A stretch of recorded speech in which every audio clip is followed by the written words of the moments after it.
Isang gabi ng pasasalamat, saya at pagmamahal ang ipinakita ng mga altar servers kasama ang kanilang mga magulang para sa kanilang minamahal na kura paroko na si Father Lino De Castro sa isang espesyal na despedida party at sacerdotal celebration na rin na ginanap sa loob ng Parokya Personal Filipina sa Barcelona.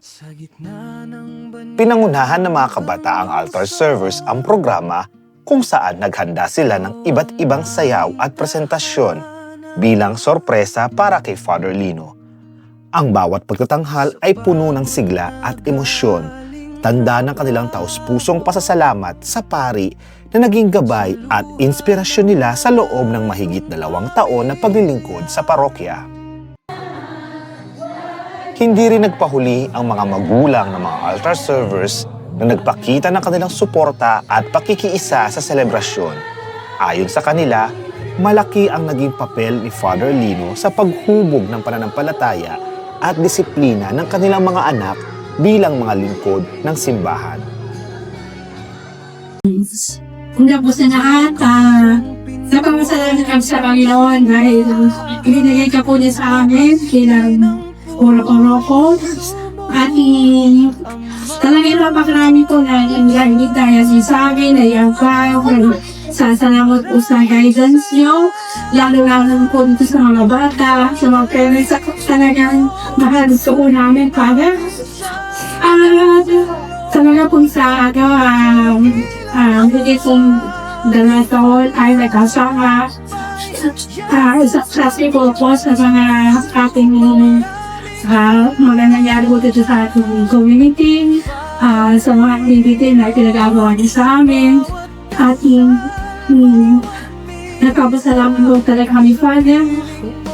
At hindi po kami masaya, hayaan nito.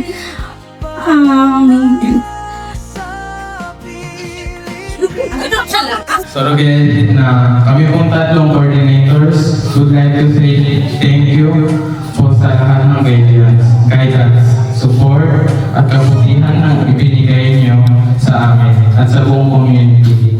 Malaki po ang naging impact ninyo sa amin, lalo na sa inyong patience, care at sa magandang example na ipinakita niyo sa lahat. Kahit saan po kayo mapunta, dadala namin ang iyong mga Palayin at kawayan ng Diyos sa inyong mission. Maraming salamat po, Father. We will always remember you from your 3 coordinators.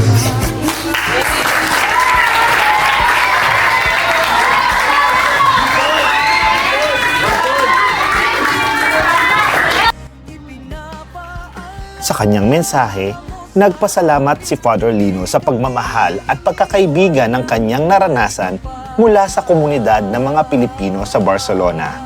Aniya, ang bawat altar server ay patuloy niyang dadalhin sa kanyang mga panalangin saan man siya dalhin ng kanyang misyon bilang pari.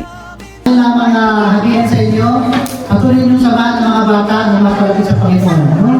Yun ang pinakamaganda, abana natin o regalo natin para sa mga bata. Mapalapit sila sa Panginoon, mapalapit sila sa simbahan. At ang Panginoon ay gagantihan, bibigyan ng reward, ang mga ginagawa ninyo sa mga bata. Di ba ngayon, lahat ng mga nagsab sa Panginoon, nagiging successful. Okay? So, muli, thank you very much. God bless you all. Sana laging magpagdata sa Amen? Okay.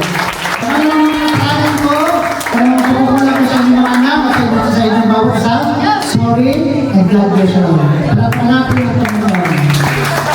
Ang gabi ay natapos sa masayang salo-salo, kwentuhan at mga larawan na magsisilbing alaala ng isang makabuluhang samahan ng pari at ng kanyang mga kabataang lingkod sa altar. Maraming salamat.